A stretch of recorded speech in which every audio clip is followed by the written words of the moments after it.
Hi, I'm Angela Nicholson, Head of Testing for Future's Photography Portfolio. Today we're down at Canon's UK headquarters to take a look at the new EOS 650D. There are a couple of really exciting features about this camera.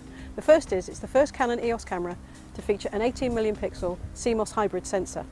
Second feature is it's got an articulated touch-sensitive screen. Inside is a DIGIC 5 processor which allows shooting at a continuous rate of 5 frames per second. It's also possible to record full 14-bit RAW files. Sensitivity runs in the native range of ISO 100 to 12,800, but that can be expanded to 25,600. It's also possible to record full HD video, and sound is recorded using the stereo microphone on the top here. And also, there's a mic in port around the side. In live view mode, the camera can shoot with continuous autofocus, and that uses a combination of phase detection and contrast detection focusing. However, in normal reflex mode there are 9 AF points, and all of those are cross-type. And of course it's got Canon's IF seal metering, which was first seen in the Canon EOS 7D.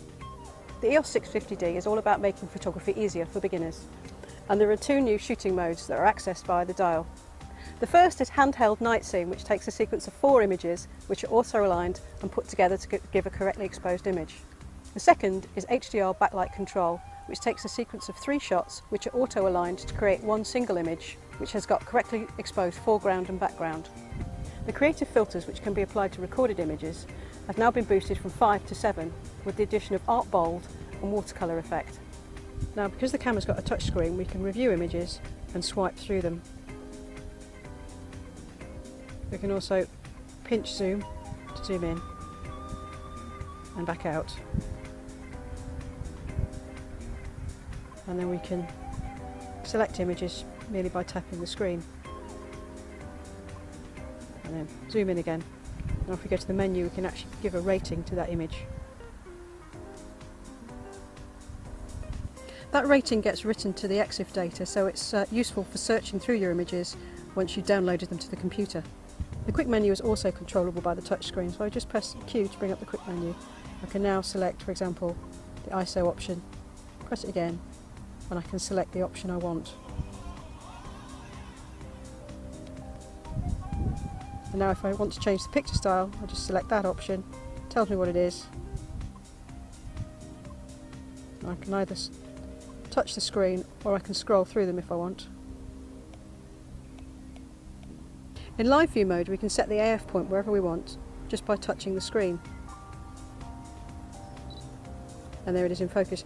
If I touch this icon here, I can switch on the touch shutter mode.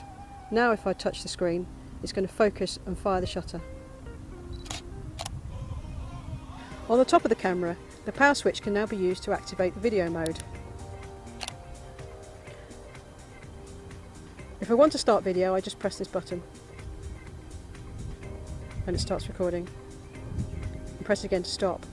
But I can also still take a still using the shutter release button. If I just put the camera back into reflex mode, I can start live view by pressing this button.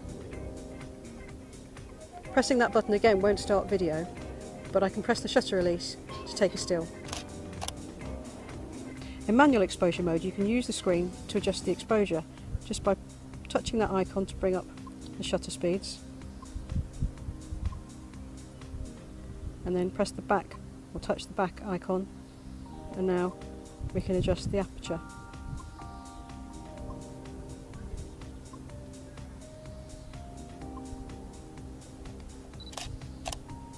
The 650D has got a great new noise reduction feature. It's found in the menu. Just navigate to the high ISO noise reduction, press set and scroll across to NR, and it will set the camera to take a sequence of 4 images which it then combines to create one image with lower noise. And mounted on the camera we've got the 40mm f2.8 STM lens, Canon's new pancake lens. This uses a new stepping motor which is a little bit slower than USM, but it's a lot smoother and is really useful for video shooting. For more information about the new Canon EOS 650D, take a look at our review online.